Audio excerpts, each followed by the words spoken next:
Check, check, 1, 2, 3. Check, check, check. All right, what y'all getting? 47? 48? Right now. Got 48. I got 43. Yeah, I got 48. In the back seat. But it's not that much of a difference. We good on white? Yep. All right, everybody go? Everybody good? No, I'd say. Hold on, I'm sorry. Jump the gun.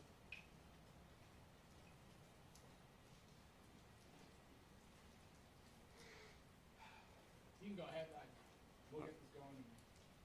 All right, good afternoon.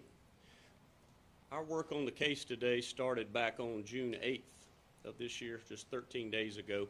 We received a complaint that a black male at 121 Montclair Circle in West Columbia, a 29-year-old black male, had pointed a firearm at some neighbors out in the roadway in front of a residential area. We took that report and since obtained 2 warrants for pointing and presenting a firearm at a person. During our course of the investigation on the suspect, it became clear it was an unusual situation in the sense that we found out something recently changed in his life to start him acting irrationally. He was seen quite often carrying a long gun around the yard out to the mailbox, which is in itself not illegal, but obviously a little different in a residential neighborhood. Once we got the warrant for the last several days, we've been conducting surveillance on trying to catch him away from the residence where we could take him down away from his firearms. He did not afford us that opportunity. So this morning after daylight, about 6:30, a tactical team deployed down to the address at 121 Montclair Circle to try to execute the arrest warrants. We engaged him verbally. It became apparent that he was not going to come out.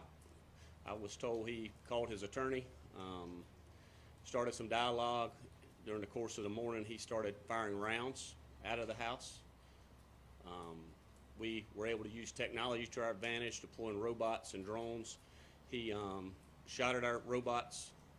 At some point, after the house was surrounded, he opened the door, shot at the robot, and engaged our officers by pointing the firearm at them. We returned a round, striking him somewhere in the lower jaw.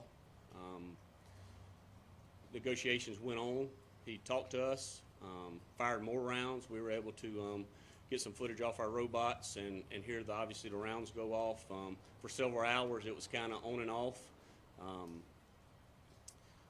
Then communications cut off, and we knew he barricaded himself deeper into the house in a bathroom area. And for hours, we couldn't get to him because he shut the bathroom door. There was no communication.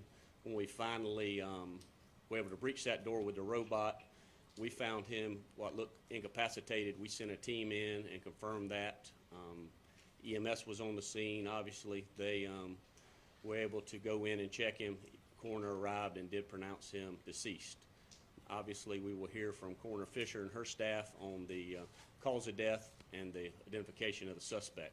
Like I said, we do know he fired multiple rounds after that initial shot over the next few hours, so that cause of death will be determined by her office.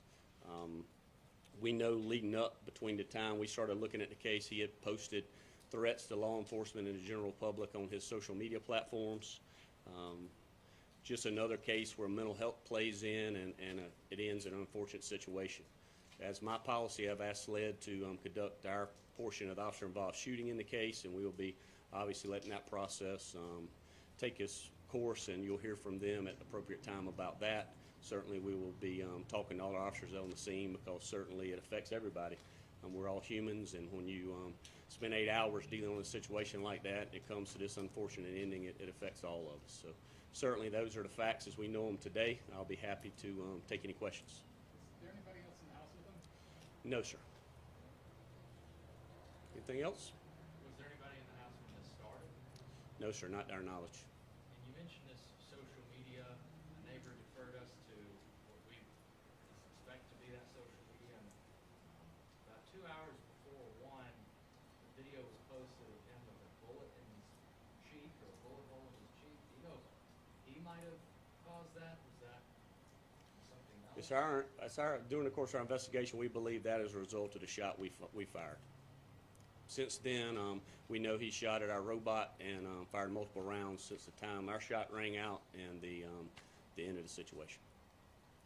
Thank you all for your patience. Thank you for your cooperation. I know it's been a long morning for everybody, and certainly we'll get out the additional information as we have it. Thank you.